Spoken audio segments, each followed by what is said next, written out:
ચાલો વિદ્યાર્થી મિત્રો, ધોરણ 10 ગણિત પ્રકરણ 11 રચના લેક્ચર 3 માં તમારું સ્વાગત છે. મિત્રો, આપણે બે રચના આપણે લેક્ચર 2 માં જોઈ હતી વર્તુળની, લેક્ચર 1 માં વિભાજનની રચનાઓ જોઈ હતી રેખાખંડના. હવે આપણે લેક્ચર 3 ની અંદર વર્તુળના સ્પર્શકની દોરવાની છે. બહારના બિંદુમાંથી જ વર્તુળના સ્પર્શક, પણ તમને બહારનું બિંદુ છે એ અલગ અલગ સ્થાને અલગ અલગ સ્થિતિની અંદર કોઈને કોઈ સૂચના આપી અને બિંદુ લેવાનું કીધેલું હોય છે. હવે કેવા પ્રકારની સ્થિતિ સૂચનાઓ છે એ રકમ ઉપર તમને આપ્યું, એને તમારે ફોલો કરવાની છે, એનું પાલન કરી અને બિંદુ મેળવવાનું છે. આપણે આના પહેલાના લેક્ચરમાં સીધા બિંદુ હતા, જોયું તો આપણે એક બહાર સીધું બિંદુ, પછી સમકેન્દ્રીય વર્તુળ ઉપર એક બીજા વર્તુળ ઉપર બિંદુ હતું. એવું જ કાંઈક આમાં છે. થિયરી, સિસ્ટમ, સિદ્ધાંત દોરવાની બાબત બધી હરખી આવે, પણ થોડોક ફરક આવે. તમને શું કીધું? 3 સેમી ત્રિજ્યાવાળું વર્તુળ દોરો મિત્રો, અને તેના કેન્દ્રથી આપણે કેટલા અંતરે દૂર બિંદુ લેવું એના માટે શું આપ્યું? જો તેના કેન્દ્રથી લંબાવેલા વ્યાસ પર દરેકનું અંતર 7 સેમી થાય, એટલે કેન્દ્રથી વ્યાસને લંબાવો, તેના પર 7 સેમી અંતરે બિંદુ લેવાનું. આ તો ઠીક છે, બે બાજુ 7 સેમી કીધા છે, એક બાજુ 5 સેમી, એક બાજુ 7, એવું પણ કહી શકે, બધું કહી શકે. તે રીતે બિંદુ પી અને ક્યુ લો અને પી અને ક્યુ માંથી વર્તુળને સ્પર્શક દોરો. તો આપણને આપેલું શું છે આપણે પક્ષમાં લખી શકીએ. તો પક્ષની અંદર આપણે શું થશે કે ઓ કેન્દ્રિત 3 સેમી ત્રિજ્યાવાળું આપણે વર્તુળ લઈ લઈએ, એટલે ટૂંકમાં લખાય આ વર્તુળ. એના લંબાવેલા વ્યાસ પર, વ્યાસને લંબાવવાનું, વ્યાસ પર કેન્દ્રથી 7 સેમી દૂર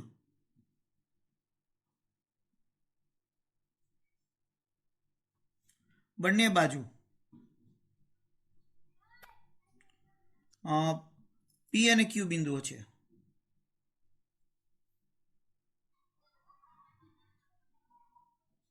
બંને બાજુ એવું ન લખો તો પણ ચાલે.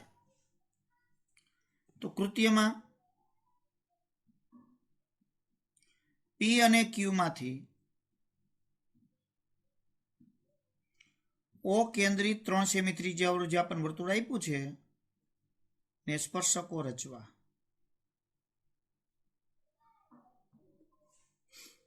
આમ તો પક્ષ અને કૃત્યનું બહુ મહત્વ નથી, પણ આપણે લખવા. ક્યારેક એનો માર્ક હોય છે, લગભગ તો બહુ એવો એકાદી વખત બન્યું છે એનો માર્ક હોય, એવું બહુ નથી બન્યું, પણ છતાં આપણે ક્યારેક એવું હોય તો આપણે એને રચવા, એ લખવા એ જરૂરી છે. ચાલો મિત્રો, હવે આપણે રચના દોરવી છે. તો પહેલું જ આપણને શું કામ કીધું છે કે 3 સેમી ત્રિજ્યાવાળું વર્તુળ. જો તો આપણે 3 સેમી ત્રિજ્યાવાળું વર્તુળ દોરી. હવે એના વ્યાસની બંને બાજુ બિંદુ લેવા છે, એટલે આપણે અહીંયા શું કરશું, એ બિંદુઓ છે બંને બાજુ લેવા છે, એટલે વર્તુળને આપણે વચ્ચે દોરશું. તો વચ્ચે વર્તુળને દોરીએ તો એના માટે બંને બાજુ આપણે જગ્યા રાખીશું. તો અહીંયા પહેલા આપણે કેન્દ્ર લઈ લઈએ.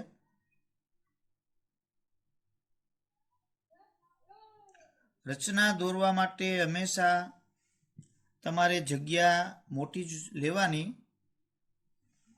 કારણ કે લખાણ ઉપર રચના દોરાય એ યોગ્ય નથી. આપણે 3 સેમીની ત્રિજ્યા લઈ લઈએ, જો અહીંયા. તો એના માટે 0 એ પોઈન્ટ રાખી અને પેન્સિલ 3 સેમી આવે એ રીતે લેવાનું થાય. 3 સેમીની ત્રિજ્યા એટલે બહુ મોટી ન કહેવાય, નાની કહેવાય, બરાબર. વર્તુળ પણ નાનકડું જ થાય. તો આ 3 સેમીની ત્રિજ્યાનું આપણે વર્તુળ દોરીએ. પરિકર વ્યવસ્થિત હોવું જોઈએ, અને સાદા પરિકરનો જ વધારે ઉપયોગ કરવો, કારણ કે એનાથી સારી રચના થાય. ઓલું આવું પરિકર આવે છે બરાબર છે, અહીંયા સ્ટીલનું હોય તો ચાલે, પણ અહીંયા સ્ક્રૂવાળું હોય છે એ પરિકર ન લેવું, કારણ કે એ ઢીલું હોય, જો આ ડગે નહીં. એટલે આ પરિકર બેસ્ટ છે. એટલે આવું જ લેવાનું, ખરીદવાનું હોય તો. હવે કેન્દ્ર આપણી પાસે ઓ તૈયાર થઈ ગયું અને વર્તુળ પણ તૈયાર છે. હવે આપણે 7 સેમી બંને બાજુ લંબાવીને લેવાની છે.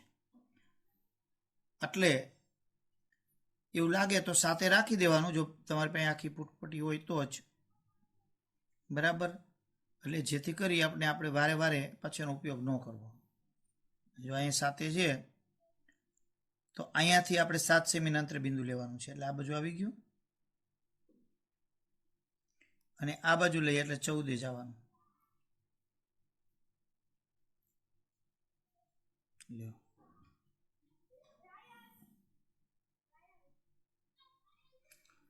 એટલે બંને બાજુ 7-7.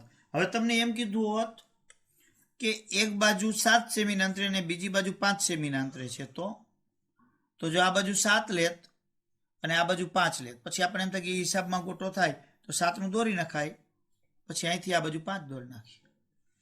તો એવું નથી બે બાજુ 7 જ આપે, એક બાજુ 7 ને એક બાજુ 5 આપે, એક બાજુ 6 ને એક બાજુ 4 આપે, અલગ અલગ માપ આપી શકે. એટલે આ થઈ ગયું ઓ, આ થઈ ગયું પી અને આ ક્યુ. ચાલો હવે પી માંથી આપણે વર્તુળને સ્પર્શક રચવા છે અને ક્યુ માંથી રચવા છે. એટલે ટૂંકમાં બે રચના થઈ એક સાથે. તો આપણે પી માંથી રચના આપણે કરવી હોય તો આને ભૂલી જાઓ. અત્યારે જો આ બાજુના ભાગને ભૂલી જ જાઓ, આ બાજુ કાંઈ છે જ નહીં. તો આ વર્તુળ ને તેનું બહારનું બિંદુ પી છે, તો એમાંથી સ્પર્શક રચવા છે. તો યાદ કરો મિત્રો, આના પહેલાના લેક્ચરમાં આપણે શીખી ગયા કે વર્તુળના બહારના બિંદુમાંથી સ્પર્શક રચવો હોય તો વર્તુળના કેન્દ્રને અને બહારના બિંદુને જોડતો રેખાખંડ રચવો પડે. તો આપણે આ રચાઈ ગયો છે. જો એનું મધ્ય બિંદુ મેળવવું પડે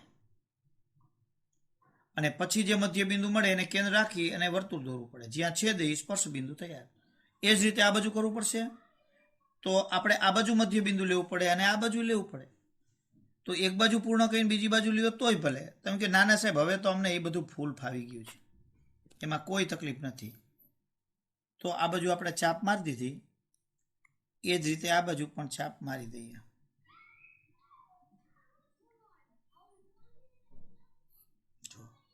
તો સાથે સાથે આ બાજુ પણ મધ્ય બિંદુ મેળવી જ લઈએ.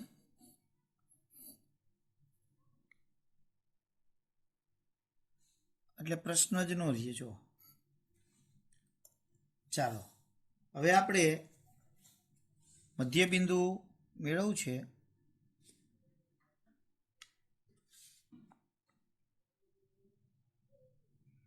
એટલે આ મધ્ય બિંદુ તૈયાર. એ જ રીતે આ બાજુ.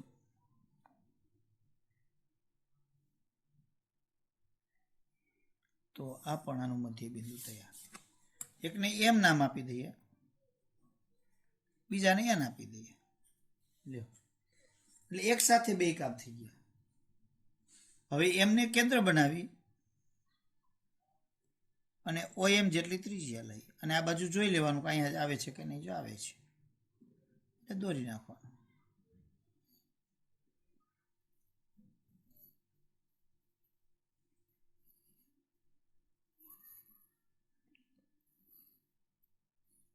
રેડી.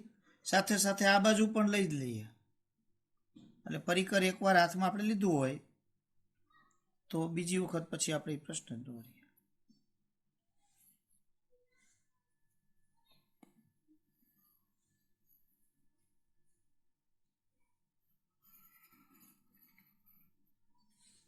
ચાલો, તો અહીંયા બહારના બિંદુ પી માંથી આપણું જે મૂળ વર્તુળ છે વચ્ચે એને સ્પર્શક દોરી નાખીએ.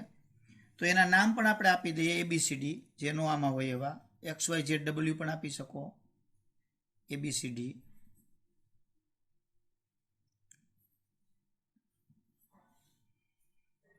ચાલો મિત્રો, હવે આપણે અહીંયા સ્પર્શ બિંદુ A અને બહારના બિંદુને P ને જોડતો રેખાખંડ દોરી નાખીએ.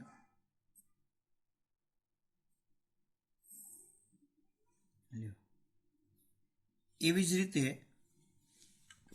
પી અને બી ને જોડતો દોરી નાખીએ. તો એમાં જ રાખજે, ફેરવાની જરૂર નથી.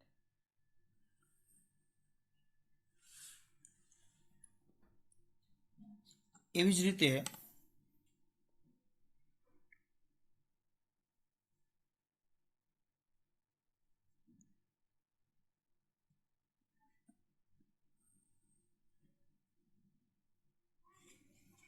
અને સી અને ક્યુ.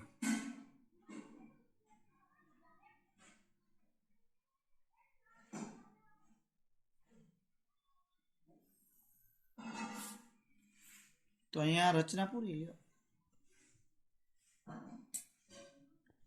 જો ફરીથી જોઈ લ્યો, પેલા વર્તુળ દોર્યું, પછી એનો વ્યાસ દોરી અને લંબાવાનો હતો, પણ આપણે એક સાથે દોરી નાખીએ. આ બાજુ 7 સેમી ને આ બાજુ 7 સેમી. બહારના બિંદુ પી માંથી વર્તુળ આપણે રચવા છે સ્પર્શક, તો કેન્દ્ર અને બહારના બિંદુને જોડતો રેખાખંડ તૈયાર જ હતો. તો એનું બંને બાજુ ચાપ મારી, પી ને કેન્દ્ર બનાવીને ઓ ને કેન્દ્ર બનાવી અને મધ્ય બિંદુ મેળવ્યું. એમને કેન્દ્ર બનાવીને ઓ એમ જેટલી ત્રિજ્યાવાળી વર્તુળ લઈશું. જ્યાં મૂળ વર્તુળને છેદે અહીંયા આપણે સ્પર્શ બિંદુ એ બી મળી ગયા, પી અને પી બી દોરી નાખ્યા. એ જ રીતે આમાં તો ટૂંકમાં આપણને બહારના બિંદુમાંથી સ્પર્શક દોરવાની રચના આવડતી હોય તો આ જ વસ્તુ થઈ. તો ચાલો હવે આપણે આના મુદ્દા લખવા હોય મિત્રો,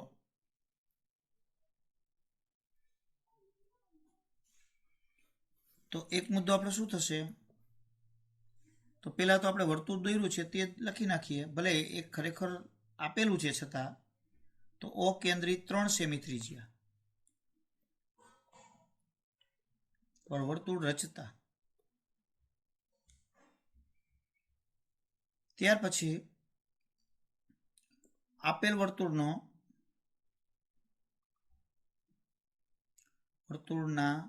વ્યાસને લંબાવી, એટલે ઓપી બરાબર 7 સેમી અને ઓક્યુ બરાબર 7 સેમી થાય તેવા બિંદુ પી અને ક્યુ લેતા.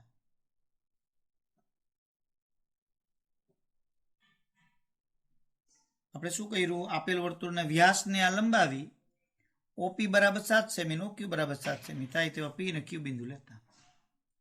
પછી ઓપી નો લંબ દ્વિભાજક છે તેનું મધ્ય બિંદુ એમ, એટલે બેનું અલગ અલગ લખવાનું, બેનું સાથે લખવાની કોઈ જરૂરિયાત નથી. એટલે આપણે અહીંયા લખવાનું, હવે અહીંયા પીઓ ના લંબ દ્વિભાજક રચી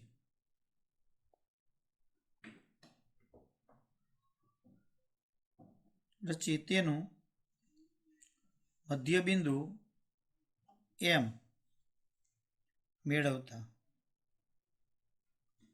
હવે તમે કહો સાહેબ આ બાજુનું પેલા બધું પતાવી દઈએ તોય ભલે, કોઈ એમ કે આ બાજુનું લઈ લઈ તો પણ ચાલે, બે સાથે લેતા જાઓ તો ચાલે. એ જ રીતે જો અહીંયા ઓક્યુ નો લંબ દ્વિભાજક રચી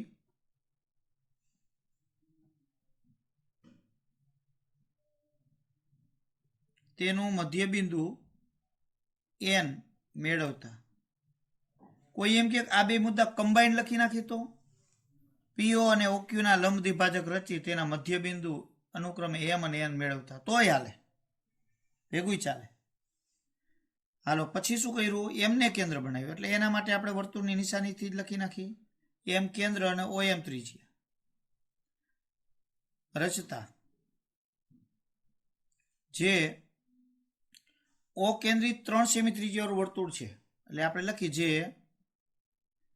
ઓ કેન્દ્રિત 3 સેમી ત્રિજ્યાવાળા વર્તુળને,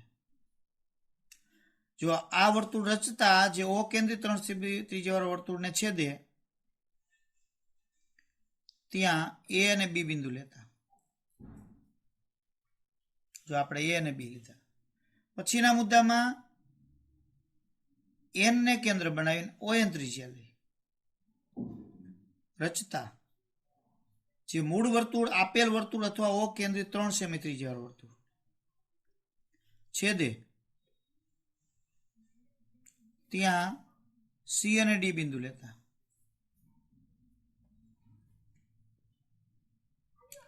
આ મુદ્દો પણ ઘણા ભેગા કરી નાખે. એમ કેન્દ્રિત ઓ ત્રિજ્યાવાળું વર્તુળ રચતા અને એમ કેન્દ્રિત ઓ એમ ત્રિજ્યાવાળું વર્તુળ રચતા અને એન કેન્દ્રિત ઓ એન ત્રિજ્યાવાળું વર્તુળ રચતા. આ બંને વર્તુળો મૂળ વર્તુળને અથવા તો ઓ કેન્દ્રિત 3 સેમી ત્રિજ્યાવાળું વર્તુળ છેદે ત્યાં એબીસીડી બિંદુ લેતા તોય ચાલે. છેલ્લો મુદ્દો હવે આપણે શું રહીશું? પીએ, પીબી, પછી ક્યુસી અને ક્યુડી રેખાખંડો રચતા. લ્યો છેલ્લે જવાબ આમ પીએ, પીબી, પીસી, ક્યુસી અને ક્યુડી માગેલ સ્પર્શકો છે. જવાબ લ્યો.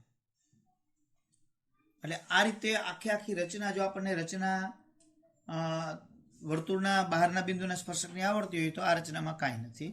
આપણે 4 માર્કમાં પૂછાય તો દોરતા તો ઓછી વાર લાગે, મુદ્દા થોડા કારણે ડબલ થાય. એટલે આ રીતે આપણે આ રચના નંબર જે તમારી ચોપડીની અંદર આપી છે સ્વાધ્યાય 11.2 એમાં રચના નંબર એટલે કે દાખલો છે એ ત્રીજો છે. અહીંયા સ્વાધ્યાય 11.2 દાખલા નંબર 3 આ એની રચના છે. એટલે આવી રચના બીજી રચના 5મી પણ છે, એ ટૂંકમાં આના જેવી જ થાય. એટલે આપણે હવે એ રચના છે એ 5મી લઈએ.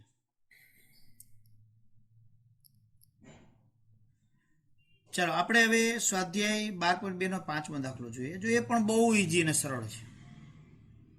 એટલે રચના બધી હેલી છે. 8 સેમી લંબાઈનો રેખાખંડ એ બી તમને આપ્યો છે, એ દોરો. એ રેખાખંડના અંત્ય બિંદુએ એટલે કે એને કેન્દ્ર લઈ 4 સેમી ત્રિજ્યા વાળું એક વર્તુળ દોરો. પછી બીને કેન્દ્ર લઈ 3 સેમી ત્રિજ્યા વાળું એક બીજું વર્તુળ દોરો. આ બે વર્તુળ દોરાઈ જાય પછી પ્રત્યેક વર્તુળને બીજા વર્તુળના કેન્દ્રમાંથી સ્પર્શક દોરો લ્યો. તો આપણે અહીંયા પક્ષમાં શું આપ્યું કહેવાય? તો 8 સેમીનો રેખાખંડ એ બી છે, આટલું તમને આપ્યું છે. બીજું તો કે એને કેન્દ્ર લઈ અને 4 સેમી ત્રિજ્યાવાળું વર્તુળ છે, અને બીને કેન્દ્ર લઈ 3 સેમી ત્રિજ્યાવાળું વર્તુળ છે. આવું આપ્યું છે. તો કૃત્ય હવે આમાં શું થશે? રેખાખંડ આમ દોરાઈ જશે બી, પછી એમાંથી બી કેન્દ્રિત વાળા વર્તુળને સ્પર્શક દોરવાનો અને બી માંથી એ કેન્દ્રિત વાળા વર્તુળને સ્પર્શક દોરવાનો. એટલે આપણે અહીં શું થશે કે બી માંથી એ કેન્દ્રિત 4 સેમી ત્રિજ્યા વર્તુળ અને એમાંથી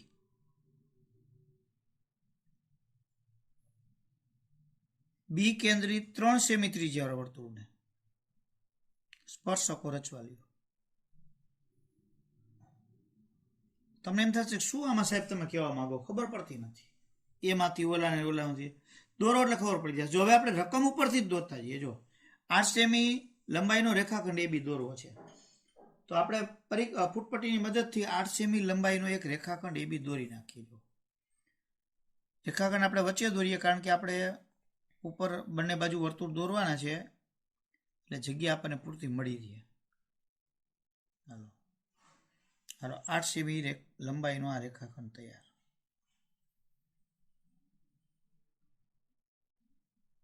થઈ ગયો. રેખાખંડ એ બી છે એટલે આપણે એના નામ પણ આપી દઈએ એ બી રેખાખંડ. ચાલો આટલું તો દરેકને ખ્યાલ આવી જ ગયો હોય. હવે શું કહે છે? જો એને કેન્દ્ર લઈ 4 સેમી ત્રિજ્યાવાળું એક વર્તુળ દોરો. તો 4 સેમી ત્રિજ્યા આપણે માપવી પડશે, બરાબર? તો એને માપી લઈએ. તો જો અહીંયા આપણે 4 સેમી ત્રિજ્યા મપાઈ ગયા,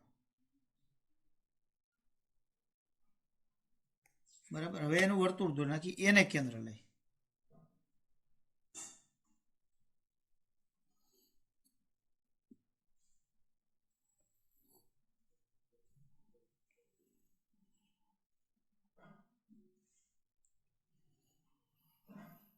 ચાલો એને કેન્દ્ર લઈ અને આ વર્તુળ તૈયાર. આગળ વાંચીએ. બીને કેન્દ્ર લઈ 3 સેમી ત્રિજ્યા વાળું. હવે 3 સેમી ત્રિજ્યા લેવી પડશે. તો એ પણ ત્રિજ્યા આપણે માપી લઈએ. 3 સેમી ત્રિજ્યા.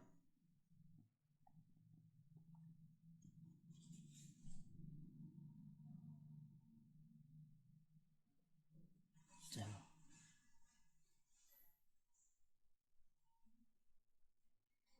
તો આ 3 સેમી ત્રિજ્યા લઈ અને બી ને કેન્દ્ર બનાવી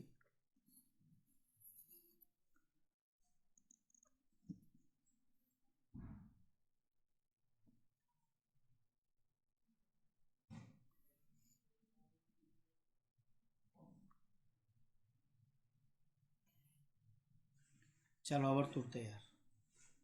ચાલો અહીંયા સુધી આપણે પહોંચી ગયા. જો 8 સેમી લંબાઈનો રેખાખંડ એ બી, એને કેન્દ્ર લઈ 4 સેમી ત્રિજ્યા વાળું એક વર્તુળ, બી ને કેન્દ્ર લઈ 3 સેમી ત્રિજ્યા વાળું વર્તુળ. હવે બરાબર જો પ્રત્યેક વર્તુળને, એટલે આ બે વર્તુળને બીજા વર્તુળના કેન્દ્રમાંથી સ્પર્શક રચો.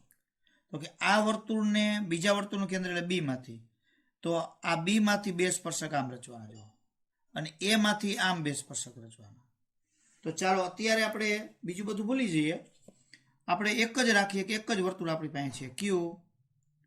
આપણી પાસે એ કેન્દ્રિત વર્તુળ છે અને બહારનું બિંદુ બી છે. આ વર્તુળને ભૂલી જાઓ, બિંદુ છે. તો કેન્દ્ર અને આ બહારનું બિંદુ, બહારના બિંદુમાંથી સ્પર્શક રચવું હોય તો આ રેખાખંડનું મધ્ય બિંદુ મેળવવું પડે. તો આપણે એને કેન્દ્ર બનાવી અને આનું મધ્ય બિંદુ મેળવીએ. તો ચાલો આપણે એ બીનું અહીંયા છે એ બીનું મધ્ય બિંદુ મેળવીએ.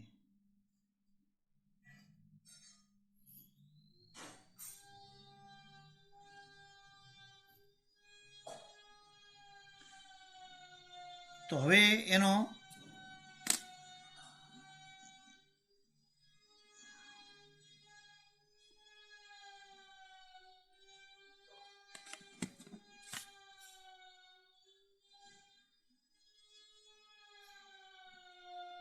રેખાખંડ દોરવામાં કાળજી અચૂક રાખવી. ચાલો અહીંયા મધ્ય બિંદુ આપણે કહી દઈએ એમ.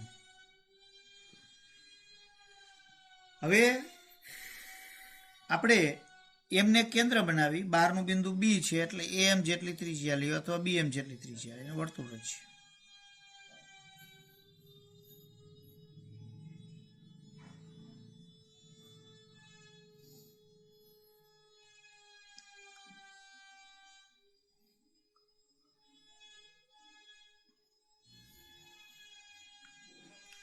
જો અચૂક અહીંયાથી જ પસાર થાય એના કેન્દ્રમાંથી જ, એવું લાગે કંઈ કેમ તો આને અહીંયા એટલું જોડી દેવાનું. બહુ કાળજી રાખી એટલે બહુ વાંધો આવે નહીં. હવે જો મિત્રો અહીંયા બહારના બિંદુ બી માંથી આપણે એને સ્પર્શક રચવા છે તો અહીંયા નામ આપી દઈએ પી અને ક્યુ. તો આ બી માંથી બે સ્પર્શક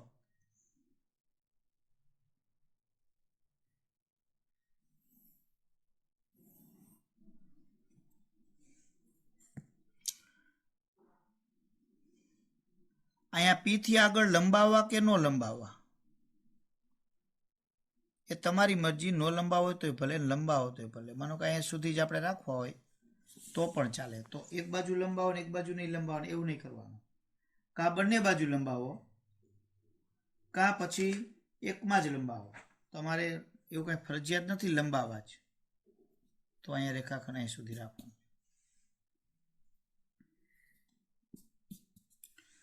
હવે બી માંથી આપણે આના ઉપર સ્પર્શક રચ્યા, તો એવી જ રીતે એમાંથી રચવાના છે. પણ એમાંથી રચવા માટે એ બી આપણે અત્યારે બધું ભૂલી જવાનું. આ વર્તુળ છે તો એનું મધ્ય બિંદુ તો કીધું આપણે એકમાં જ બેડ્યું, એ બધું હરકું જ થાય, કારણ કે આ રેખાખંડ એ બીનું જ મધ્ય બિંદુ છે. તો એમને કેન્દ્ર બનાવીને બી એમ જેટલી ત્રિજ્યાનું વર્તુળ તો કે એ દોર્યું. તો કે હવે એ જે અહીંયા છેદું છે એના નામ જ આપવાનું રહીએ, બાકી બધું કમ્પ્લીટ છે.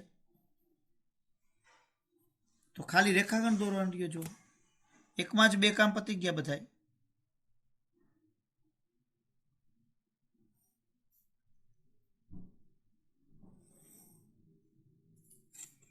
એવી જ રીતે આ બાજુ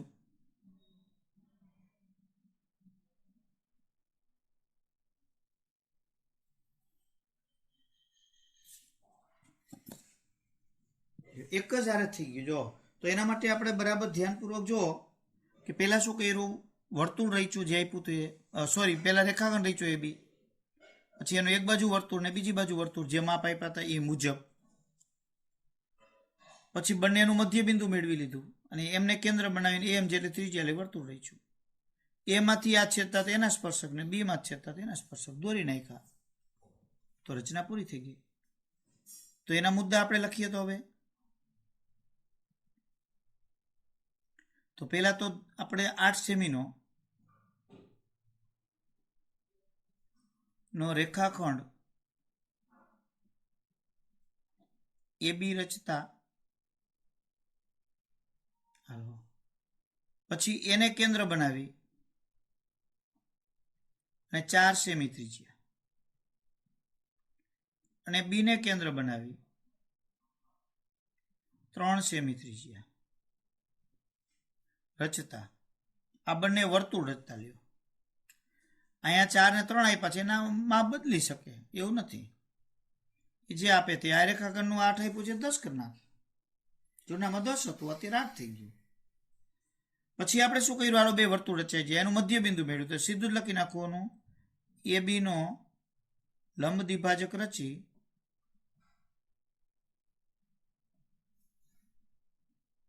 તેનું મધ્ય બિંદુ એમ મેળવતા. હાલો આપણને એમ મધ્ય બિંદુ મળી ગયું. પછી આપણે એમને કેન્દ્ર બનાવી એમ જેટલી ત્રિજ્યા લીધી રચતા. હવે એમને કેન્દ્ર બનાવીને એમ જેટલી ત્રિજ્યા લીધી એ વર્તુળ આપણે રચતા જે એ કેન્દ્રિત અને 4 સેમી ત્રિજ્યાવાળું વર્તુળ છે એટલે જે આ વર્તુળ રચ્યું એ આ વર્તુળને પી અને ક્યુમાં અને આ જે વર્તુળ છે અને બી કેન્દ્રિત 3 સેમી ત્રિજ્યાવાળું વર્તુળ એટલે આ એને આર અને એસ માં આ છેદે છે લ્યો. પછી શું કર્યું આપણે?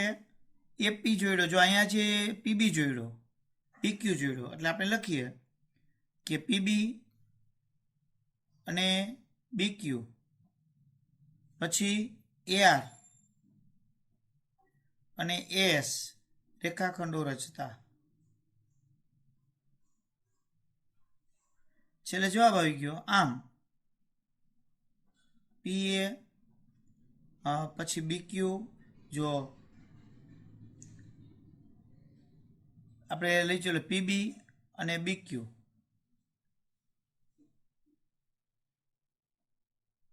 પછી એ આર અહીંયા જો ક્યાં ક્યાં રેખાખંડ સ્પર્શકો થયા? એક આ પીબી, બીજું બીક્યુ, ત્રીજું એ આર અને ચોથું એસ માગેલ સ્પર્શકો છે. એટલે આ રીતે આપણને 4 સ્પર્શકો છે એ આ રીતે મેળવી શકાય. એટલે તો મિત્રો આ રીતે આપણને કોઈને કોઈ માપમાં ચેન્જીસ કરી અને આપણને રચના દોરવાની કહીએ તો એ રચના દોરી શકાય. તો આવી રચનાઓ હું તમને લગભગ 4 રચનાઓ પાછી લેસનમાં આપીશ અલગ અલગ માપવાળી. તો એની પ્રેક્ટિસ કરવી તો આ રીતે આપણે રચના દોરી શકીએ. આટલું આપણે આમાં રહેવા દઈએ. હવે આપણે એક જ રચના બાકી છે અને બીજી 1-2 બહારની થોડીક કરાવવાની છે એટલે આપણે 1 પીરિયડનું કામ છે એટલે એમાં પૂરું થઈ જાય તો આટલું રહેવા દઈએ. અસ્તુ.